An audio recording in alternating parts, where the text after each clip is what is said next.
이 성령 세례론이 만들어진 이유가 우리가 만약에 웨슬리부터 본다면 웨슬리도 처음에는 중생과 구분되어진 어떤 성령 세례라는 용어를 웨슬리가 처음에는 성령 세례라는 용어를 거의 안 썼습니다. 꼭 성령 세례라는 말을 써야 된다면 그거는 중생과 연결시켜서 웨슬리가 썼었어요.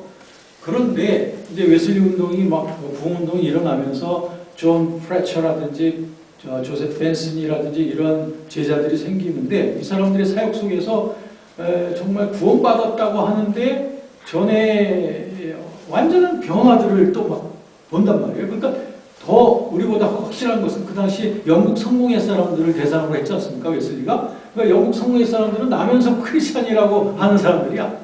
그죠? 대대로 자기들은 크리스찬이었다라고 말하는 사람들을 대상으로 웨슬리가 깨어나라고 하는 갱신의 메시지를 전한 거 아니겠습니까? 그러다 보니까 태어나면서부터 그리스도인이었다라고 했던 사람들 중에 막 변화가 생기는 거예요.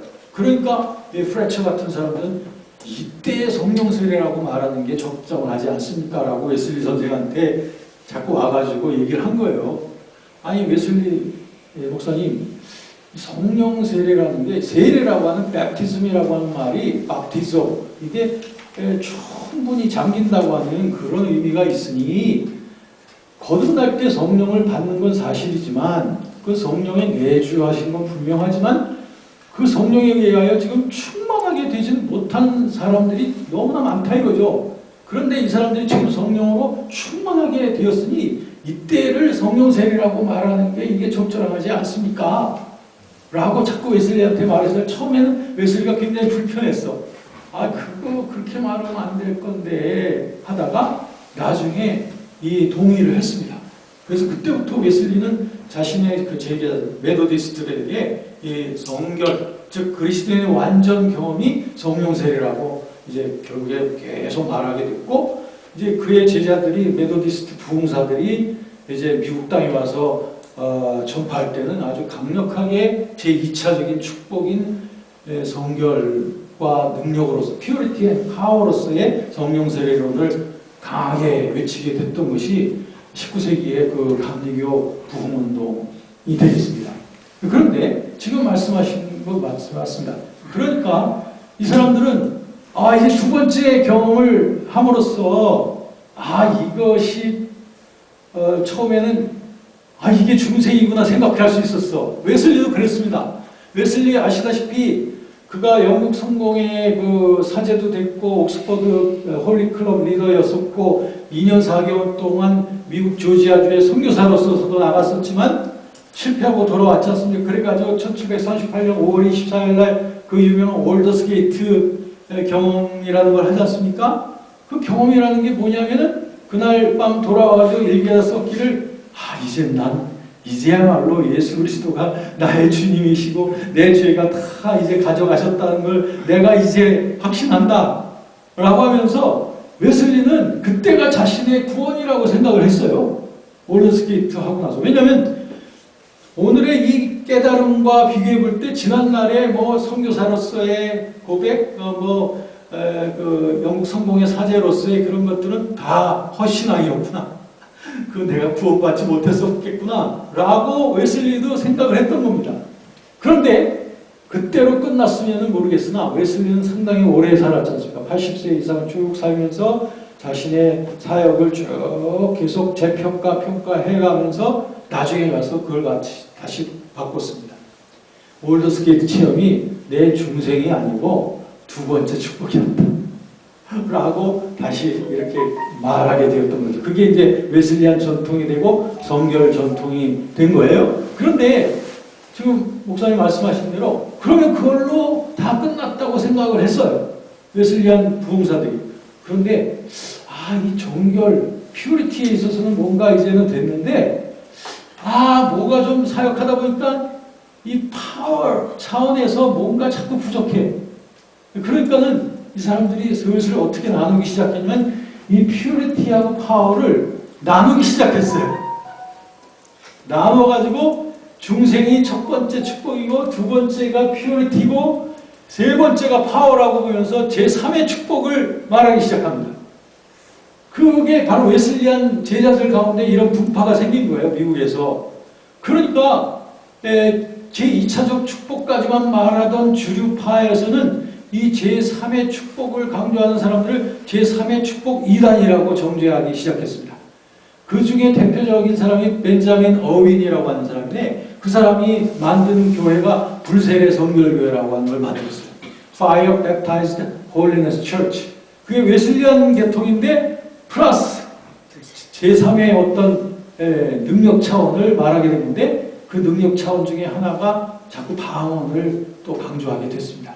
근데 이 벤자민 어윈의 제자 중에 한 사람이 바로 오순절 운동을 시작했던 찰스 파함이에요. 찰스 파함도 웨슬리안이에요. 그러니까 중생도 알고 성결도 알아요. 그런데 제3의 그 축복을 받아들였어요. 그러면서 그것은 방언이어야 한다라고 본 거예요. 그러니까 그렇게 해서 시작된 게 웨슬리안파 오순절주의입니다. 웨슬리안파 오순절주의의 특징은 세 가지를 강조한다는 거예요. 중생, 그 다음에 성결, 그 다음에 방언으로서의 성령 세례. 요게 웨슬리안 오순절주의고, 그 오순절주의가 미국에서 일어날 즈음에 찰스 파움 같은 것은 웨슬리안파 오순절이었지만, 그 다른 사람들, 주로 이제 개혁파 배경을 가진 사람들 중에도 오순절 운동이 일어납니다. 방언 운동이 일어납니다. 이 사람들은 성결 교리가 없어요. 그러니까 중생, 그 다음에 두 번째 성령 세례가 방언이라고 말하게 된 거예요. 그 중에 대표적인 교단이 하나님의 성회입니다. 그러니까 우리나라에 들어온 오순절 교단의 대표적인 건 하나님의 성회잖아요. 그러니까 하나님의 성회 신조에 보면 성결이 없습니다. 중생, 그 다음에 방언으로서의 성령 세례, 이렇게 두 가지로만 되어 있습니다. 그런데 그럼 우리 한국에는 웨슬리안파 오순절주의는 없는가? 있긴 있어요. 그런데 굉장히 비약합니다. 그들은 세 가지를 말하는, 그런데 거의 교단적으로 상당히 미약하죠. 대표적인 것은 바로 개혁파 오순절주의인 하나님의 성회가 주류를 이뤘던 거예요. 그러면 지금 말씀하신 것에 대한 답변이 되는 겁니다. 그렇다면 우리들의 경험이라고 하는 것이 우리의 교리적인 그 포맷에 다 맞춰가지고만 전개되는 것이냐, 아니면 더욱더 깊어지고 넓어지는 영역들이 경험되어져 가는 것이냐 라고 하는 점에 있어서 우리들이 전에는 교단적으로 서로 배리어가 많고 서로들 반목이 많았기 때문에 타교단의 전통에 대해서 우리가 귀를 기울일 자세들이 없었어요. 나하고 좀 다르면 나쁘다고 생각했죠. 그런데 이제는 공유가 많이 되어짐으로 말미암아 성령운동의 흐름에 있어서도 서로들 갖고 있는 장점들이 서로 교류되어지는 방향으로 지금 흘러가고 있다는 것을 볼 수 있습니다. 그래서 제가 이제 그동안 현대에 이어져 가고 있는, 흘러가고 있는 그런 성령운동의 그 흐름을 보면서 이런 방향으로 가고 있다는 것을 정리를 하여서 그걸 갖다가 제가 이름 붙이기를 통전적 성령론이라고 이렇게 이름을 붙였습니다. Holistic Pneumatology. 근데 최근에는 통전적 성령론이라는 말을 여기저기서 많이 쓰고 있어요. 얼마 전에 제가 오순절 계통의 그 순복음 신학대학원 대학교 거기에 조영기 목사 서거 1주년으로 그 세미나를 했는데, 거기에 제가 이제 발표하러 갔는데 저한테 이제 통전적 성령론에 대해서 얘기해달라고 하더라고요. 그래서 이거 이제 이 방향으로 분명히 가고 있구나 하는 것을 제가 또 한 가지 이렇게 사례를 볼 수가 있었는데, 그 통전적 성령론의 축이 뭐냐? 두 가지 축으로 가고 있습니다. 그 두 가지 축이란 뭐냐면, 하나는 내향적인 것이고 하나는 외향적인 거예요. 내향적인 것은 뭐냐면 그리스도 닮기를 목표로 한 성화의 그 방향성으로 계속 가고 있습니다. 놀라운 것은 오순절 대표자인 이미 돌아가셨습니다만 조영기 목사도 1960년대, 70년대 때 그의 저술에 보면 성결이라는 거 없어요. 성령론 속에 성결이라는 걸 다루지 않습니다. 그런데 90년대 이후에 다시 리바이스한 그런 보면 챕터를 넣었어요. 성교를 아예 챕터에다 넣었어요. 그거 뭘 의미하느냐? 조영기 목사가 처음에는 오순절주의 성령론을만 가지고 시작을 했는데 이제 자꾸 교류를 한 거예요. 장로교 또 감리교 성결교 교류를 해가면서 하나의 통전적인 성령론의 흐름 속에 본인도 이제 자기도 의식하든 점점 흘러가게 됨으로써 타교단의 성령론에 있어서의 아주 중요한 가치가 있는 것들을 자꾸 받아들이게 되는 거예요. 조영기 목사가 상당히 그 실용주의적인 분이었기 때문에 그런 것이 여실하게 보이는 것을 볼 수가 있는 거죠. 그러므로 제가 영적 사실의 차원을 강조하는 이유가 그 있습니다. 오늘 이번 2박 3일 동안에 이 세미나를 통해서 우리 강사님들을 통해서 쫙 흘러가고 있는 것이 뭐냐면 복음 안에 있는 그 실제, 복음 안에 있는 그 본질, 그게 능력이라는 거죠. 그것을 우리가 확실하게 보고 그 깨달음 속에서 거기에 근거하고 믿음으로 나아가는 것, 그거보다 더 확실한 게 없고 그보다 더 능력 있는 게 없다는 거죠. 마찬가지로 성령론도 성령신앙도 역시 복음 안에 있는 것이기 때문에 우리가 복음 안에 있는, 즉 in Christ, 그리스도 안에 있는 아까 에베소서 1장 말씀처럼 지혜와 계시의 영을 우리에게 비춰주셔서 우리 마음으로 그 영광스러운 부요가 어떤 것인지, 그 능력의 큰 지극히 크심이 어떠한 것인지를 너희로 하여금 더 알게 되기를 원하노라 라고 바울이 말했던 바로 그거죠.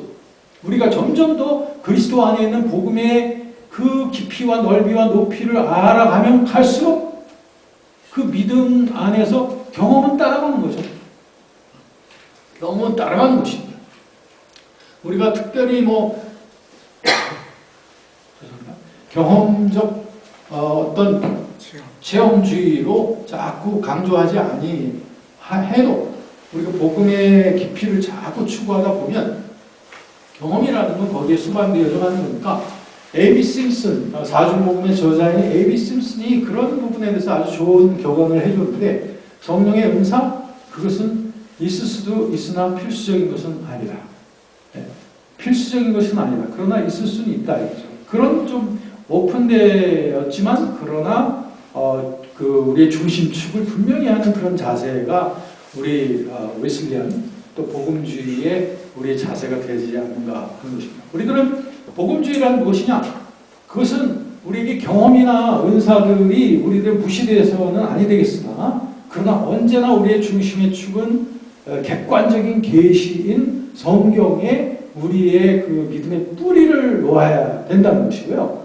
그 다음에 우리의 우리의 사역 속에서도 어떤 그 경험적인 또는 현상주의적인 이런 일들이 일어날 수 있으나 그런 것에 가치를 두지 아니하고 우리의 그 중심은 항상 우리의 복음적인 회심과 우리 성화의 변화, 여기에다가 우리의 목표를 맞추고 우리 복음 운동이 전개되어진다면 이건 건강하면서도 아주 강력한 그런 우리 복음 운동으로 확산되어져 갈 수 있다라고 하는 것이죠. 네. 교수님, 네? 계속 그럼 우리 교단은 어떠한 걸 추구하고 있나요? 네, 그래서 우리 교단에서 우리 성결 사부님들이 저도 그런 고전들, 성결 고전들을 많이 읽으려고 노력을 했습니다.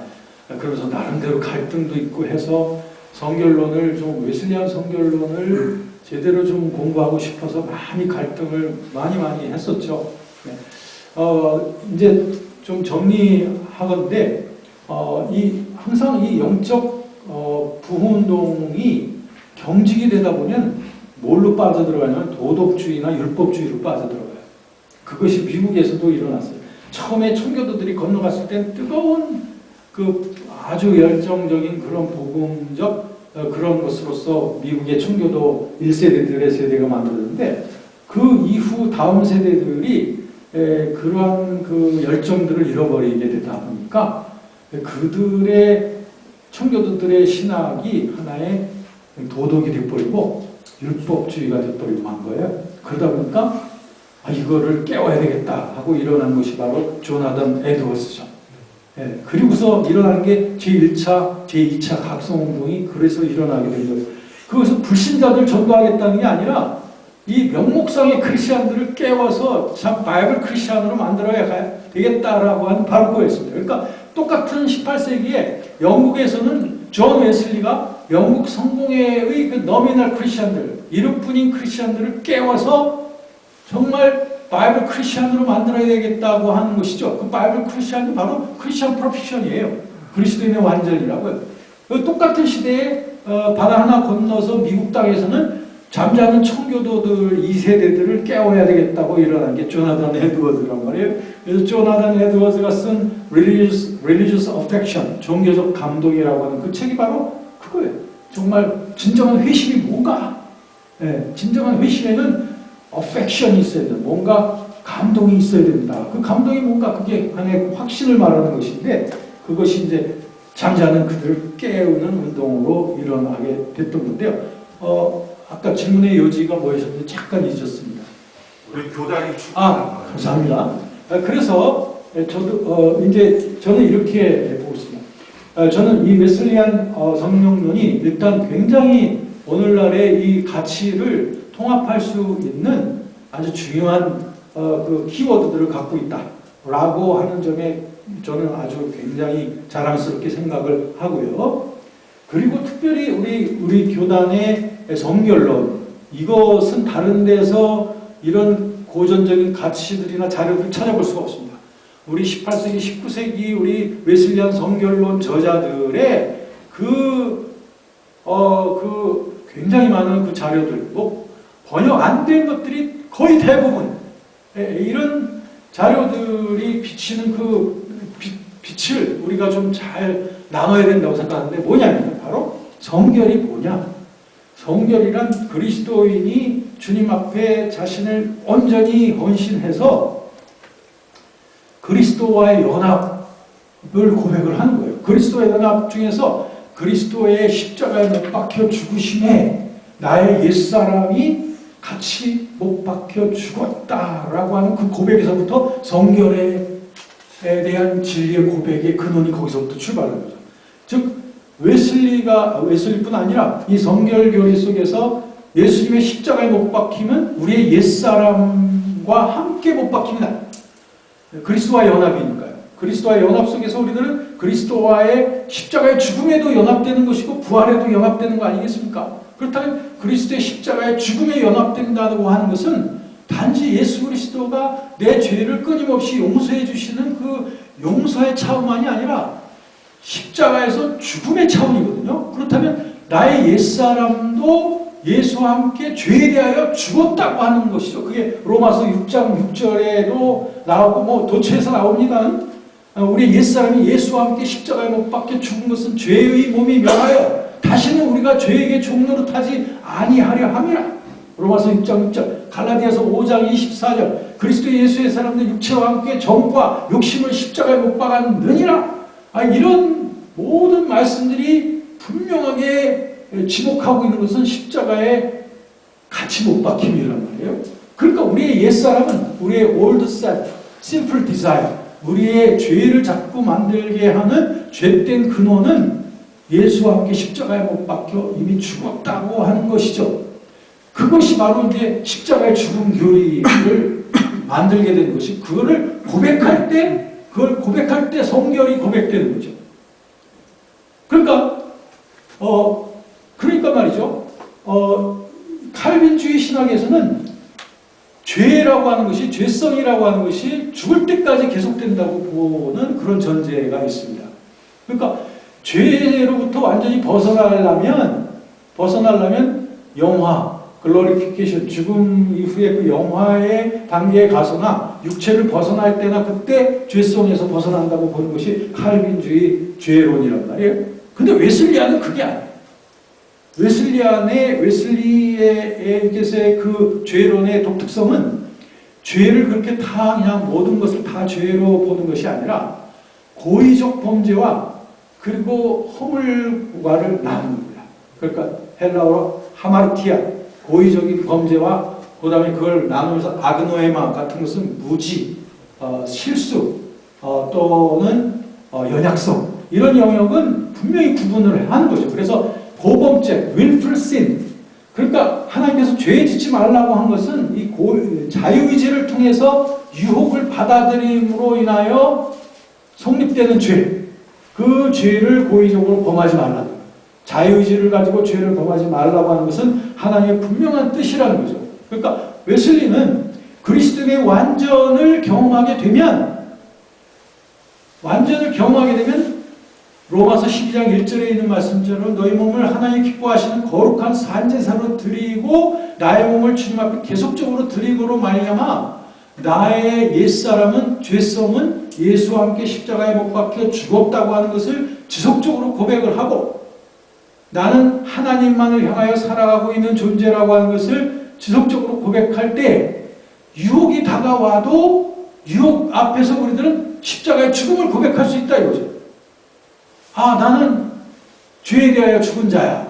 예수와 함께 죽었다라고 하는 것을 고백을 할 때에 그 유혹이 극복이 되어지는 거죠. 유혹이 범죄로서 우리를 끌고 가지 못하는 거죠. 다시 말하면 유혹을 받아들일 유혹이 들어와가지고 하나의 놀이터를 만들 수 있는 우리 의식의 빈 공간을 채워버리는 거죠. 유혹이 들어와서 내 의식 속에서 자꾸 격동을 시켜가지고 나의 자유의지를 끌고 갈 때 그때 죄가 성립이 되는 거란 말이에요. 왜냐하면 야고보서 1장 14절 15절을 보면 우리가 유혹받는 것, 우리의 죄된 욕심 때문에 끌려가지고 유혹을 받게 되는데 그 유혹이 장성하면 유혹이 죄를 낳게 되고 죄가 장성하면 사망을 낳는다라고 하는 거죠. 그러니까 근원적인 것은 우리 옛된 죄된 본성이란 말이에요. 죄된 욕심이란 말이죠. 죄된 욕심을 자꾸 유혹이 자극하는 거죠. 그러면 유혹 앞에서 우리가 완전히 궁극적으로 승리할 수 있는 비결은 나를 금욕주의적으로 억압하거나 하는 그런 길이 아니고 그런 길로서는 될 수 없지만 정말 아름다운 완전한 거룩의 길은 유혹 앞에서 거부할 수 있으면 되는 거거든요. 유혹 앞에서 거부하는 그 유일한 비결은 무엇이냐면 나는 죄에 대해서 죽었다라고 고백을 할 때 결국 유혹은 내 의식 속에서 둥지를 틀 수 있는 공간이 사라집니다.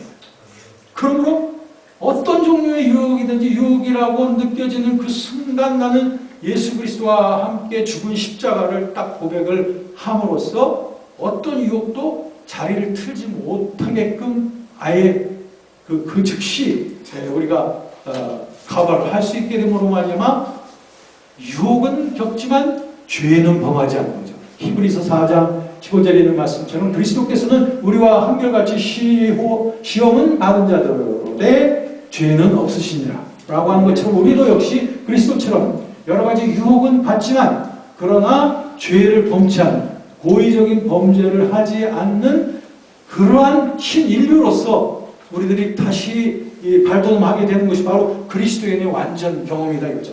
그리스도의 완전 경험, 결국 칼빈주의자들이 공격하기를 그러면 죄성 제거설이라는 게 그래서 나왔거든요. 웨슬리안 부흥사들이 이걸 강하게 외치다 보니까 부흥의 한 주간, 두 주간 할 동안에 이걸 외치는 거예요. 그래서 사람들로 하여금 이제 헌신한 자들을 제단 앞으로 나오게 합니다. 그 제단 신학이 그래서 나왔죠. 나와가지고 고백을 하는 거예요. 이 사람들이 내가 주님 앞에 나 자신을 완전히 드렸고 나는 이제 그리스도와 함께 죽었고 난 주님만을 위해서 사는 자이고 그러므로 주님께서 내 영혼 속에 지금 성결함을 주셨음을 내가 압니다. 그리고 내게 맡겨주신 모든 일들을 이 파워, 능력으로서 감당할 수 있을 줄로 믿습니다. 이렇게 고백하면서 나는 지금 성결의 은혜를 받았습니다. 라고 회중 앞에 이렇게 고백하던 그 전통이 바로 성결 집회 전통이 된 겁니다.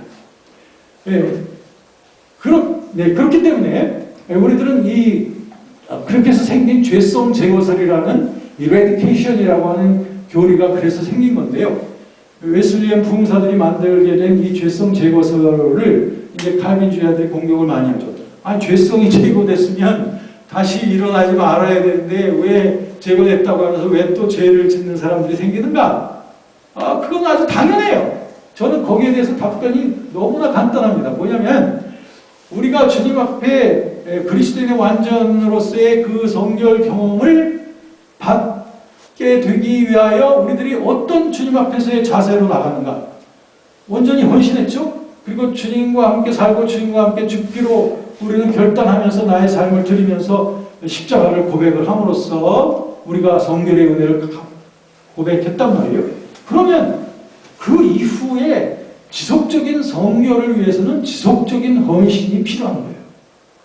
어떤 사람들이 기계적으로 내가 10년 전에 성결의 은혜를 받았어. So what? 지금 당신은 어떤데? 이게 중요한 거 아니겠습니까? 그러니까 순간적 성결은 순간적 헌신으로서 가능해요. 그런데 그 이후에 우리들은 그런 헌신과 하나님 앞에 열려진 그 태도가 지속돼야 된다는 거죠. 그래서 잠깐만요. 네.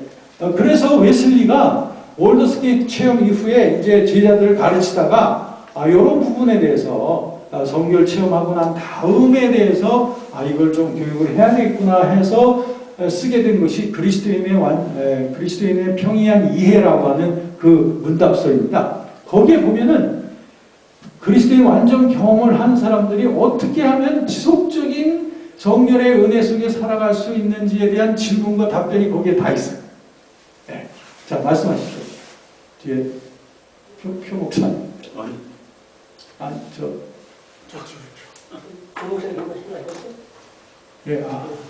또 어느 분? 그러니까 그래서 정말 죄송한데 교수님, 그럼 우리는 어떤 걸 추구하느냐는 게 지금 자, 그러니까 우리들의 그 정체성은 명확한 겁니다. 분명히 이것이 우리들의 교리적인 정체성일 뿐 아니라 우리들은 여기서 말하는 바로 그 복음의 그 능력을 우리가 고백하고 그걸 나눌 수 있어야 된다는 거예요. 만약에 이거를 제대로 못 나누면 우리도 청교도 2세대들처럼 우리 성결론이라는 게 도덕주의, 율법주의로 굳어져 버리게 되는 거예요. 그러면은 거기 사랑도 없고 유니티도 없어요. 그냥 정죄만 하는 거예요. 그게 위험을 심어죠. 그렇기 때문에 우리들은 이것이 면목, 진 능력을 발휘할 수 있도록 그 고백 속에서 일어나는 교회들이 되도록 하는 것. 그게 바로 성결의 교회들이 해야 되는 것이죠. 제가 질문을 드렸던 이유는 지금 여기 보는 성령 세례에 대한 성령적인 경험이 대부분 보편적인 경험이 아니라 주관적인 경험들이 너무나 강하잖아요.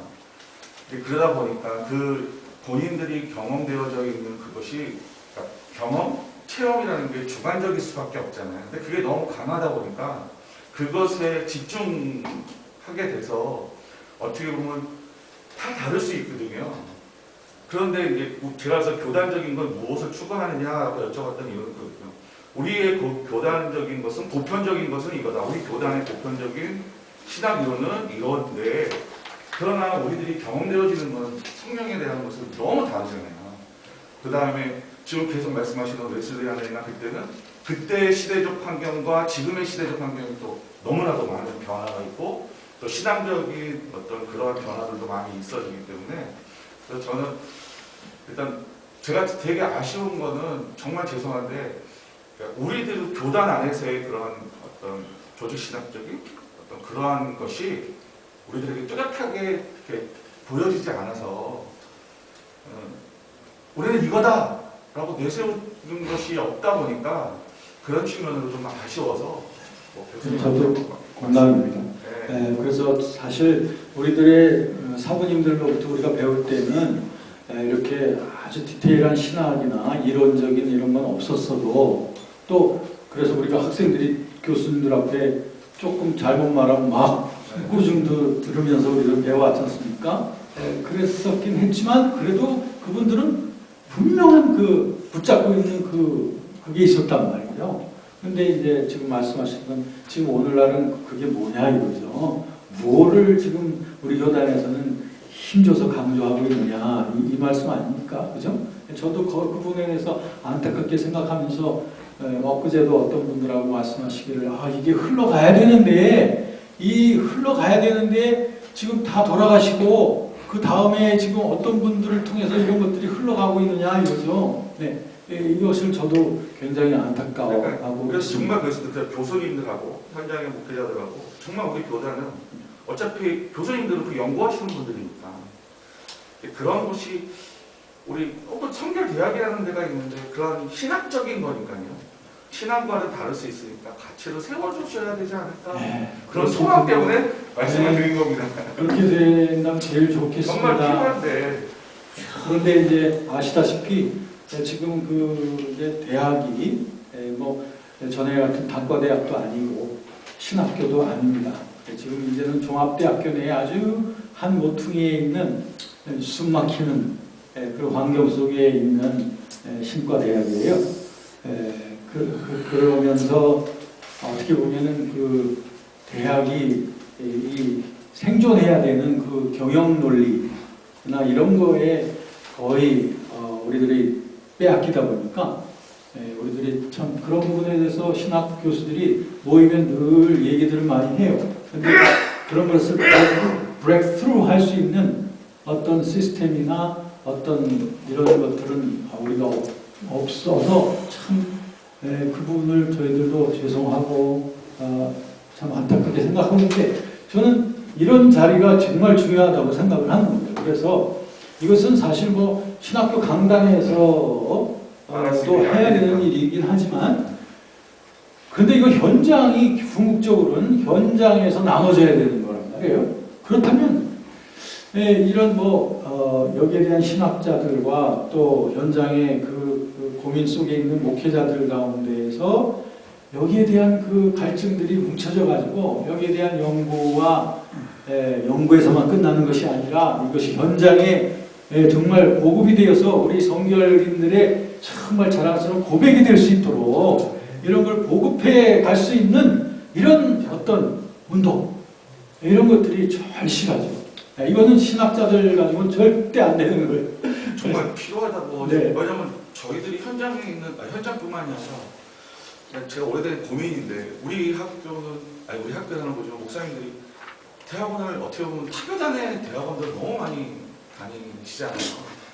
그러다 보니까 그나마 그래도 우리는 성결대학이라는 예성이라는 가치관 속에 제가 이런 거는 교수님이시니까 그것을 정말 만들어 가셔서 정말 해야 되지 않고 왜냐하면 신학적인 그런 토대 안에 우리가 이것을 가야 되는데 왜냐하면 이게 성령 체험이라는 자체 성령체라는 거는 너무 주관적인 게 너무 많은데 그러다 보니까 계속 논란밖에 없잖아요.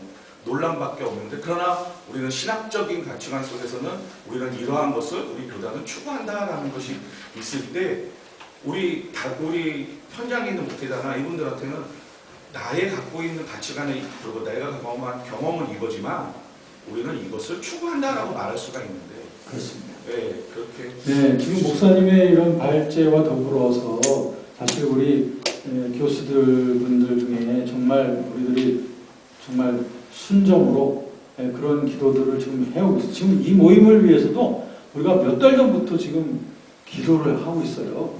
그 민양배 교수님하고 저가 둘이 왔을 뿐이지만 이번에 더 많은 분들이 지금 이걸 놓고 기도를 하고 있습니다. 그래서 그 기도하는 목표가 이유가 뭐겠습니까? 그분들에게 무슨 어떤 베네핏이 있는 거예요? 없습니다. 단 부흥입니다. 우리 한국교회의 부흥 그리고 우리 교단의 정말 진정한 부흥을 위해서는 여러분들이 힘을 얻고 여러분들이 하나가 되어지는 그 운동이 이렇게 일어나야 되는 거 아니겠어요? 그런 점에서 저희들이 섬길 마음이 아주 완전히 있습니다. 뭐냐면은 이런 그 전국 단위뿐이 아니라 우리 섬마을이라든지 두세 분도 좋아요. 지금 말씀하신 그런 고민을 같이 전개해 주셔서 그러면은 우리가 그분들하고 같이 기도하면서 몇 주 동안이든 또 한 달, 두 달이든지 우리들이 찾아뵙고 같이 식사하면서 이런 일들을 한 코스 한 코스씩 해나가길 원한다는 게 저희들의 마음이거든요. 그래서 이제 특별히 성령론과 관련돼서 저도 그런 뜻이 너무나 많습니다. 수년 전부터 이걸 놓고 기도를 해오고 있던 내용이니까, 지금 말씀하셨던 것처럼 이제 몇몇 목사님들이 우리 지역에 오셔서 이거 같이 나눠주십시오 하면은 얼마든지 제가 시간을 만들겠습니다. 그렇게 해서 그런 일이 교단 내에서 일어날 때에 그게 참 희망이 아니겠습니까? 네. 저는 이제 교단을 강조하는 것도 중요하다고 보지만 네. 이제는 사실 뭐 탈교단하라고 하는 회사들이 사실 목회 현장에서 네, 고민들이 죄송합니다. 뭐 간식이나 음료 드실 분은 조용히 이렇게 하시면 되겠습니다. 네. 말씀하시죠. 네. 계속 하세요. 네. 예, 뭐 교단주의라고 하는 이런 개념 자체가 큰 의미가 없다고 봅니다. 아, 네. 예, 중요하지만 네네. 그래서 고맙습니다. 이런 부분들에 대해서 네. 목회 현장에서 나타나는 사실적인 네. 부침들 이런 부분에 우리들이 좀 더 열린 마음으로 접근해야 되지 않을까 그렇습니다. 이제 이렇게 저는 생각하거든요. 지금 말씀하신 내용이 이런 내용이었습니다.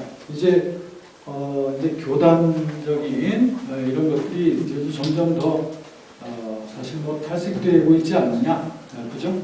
전에 비해서 볼 때 이제 그런 것은 여러분들이 다들 지금 공감하고 있을 거예요. 뭐 순복음이라고 해서 지금 순복음 색채 탁 나타나는 것도 아니고 장로교라고 해서 뭐 장로교 옛날 같은 그런 딱 어떤 이미지가 딱 나타나는 것도 아니란 말이에요.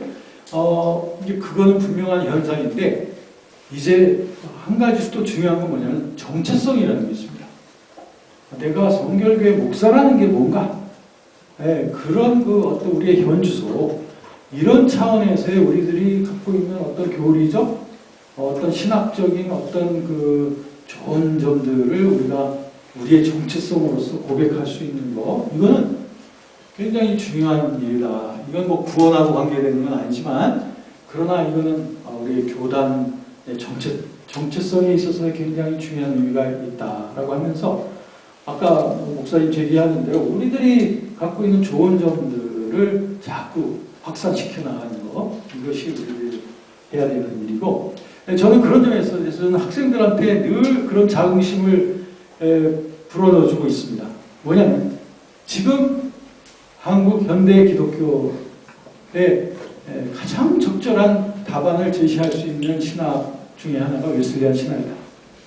웨슬리안 신학이 상당히 여러분 존 웨슬리에 대해서 잘 아시지만 굉장히 플렉시블한 분일 뿐 아니라 여러 신학적 전통을 또 그분 안에서 소화를 해냈고 오늘날 특별히 합리주의적인 사람들이라든지 또는 경험주의적인 사람들에게도 다 대답을 해줄 수 있는 신학이 웨슬리안 신학입니다. 좀 비교해 본다면 종교개혁주의자들의 신학과 웨슬리 신학은 비교가 많이 돼요. 종교개혁주의자들은 그들이 신학을 했던 그 이유가 로만 반카톨릭이거든요. 카톨릭을 대항하기 위해서 만들어낸 신학이 개혁주의 신학이에요. 그렇죠? 종교개혁자들의 작업이 다 그거 아니겠습니까? 그러니까 카톨릭주의에서 있었던 신비주의나 또는 교황권의 전승 강조하는 거라든지 이런 것들을 반대해가면서 종교개혁자들은 교황주의가 아니라 성경주의를 채택을 했죠. 그리고 수도원주의 이런 것들을 배격을 많이 함으로 말미암아 이런 어떤 신비주의 같은 것들을 많이 반대를 하는 경향이 종교개혁 신학에 나타나게 된 겁니다. 그런데 이 종교개혁 신학이 그 당대에 있어서 너무나 중요했죠. 그런데 지금 21세기예요. 21세기에 16세기에 만들어졌던 그 특정한 종교개혁 신앙만이 우리 모든 것의 해답이라고 하게 될 때 종교개혁주의가 되어버립니다. 그러면 현 시대의 다양한 질문에 대해서 답변을 하지 못하고 계속 16세기의 900만을 계속 되풀이하는 거예요. 특별히 이성에 대한 문제. 이성, 이건 리즌 말이에요. 종교개혁 신학에는 카톨릭을 반대하고 또 한편으로서는 성경주의를 성경에다가 모든 포커스를 맞추다가 보니까 특별히 그 당시 일어났던 인문주의자들하고 격돌하게 되죠. 그래서 에라스무스 같은 인문주의자들하고 막 반대하면서 루터가 계속 성경주의로 나가죠. 그래서 반이성주의로 나가는데 존 칼빈 신학에도 역시 이성에 대해서 상당히 경시하는 거죠. 예. 그런데 웨슬리 같은 경우는 이성을 뭐 성경의 반열에다 절대 놓은 게 아니지만 계시의 신여가 되는 게 이성이라고 봤던 거예요. 그러니까 계시를 제대로 잘 풀어주는 기능을 해주는 게 이성이라고 보면서 이성의 기능을 굉장히 높였단 말이죠. 그런 점에서 종교개혁주의자들의 반이성주의하고는 아주 틀리죠.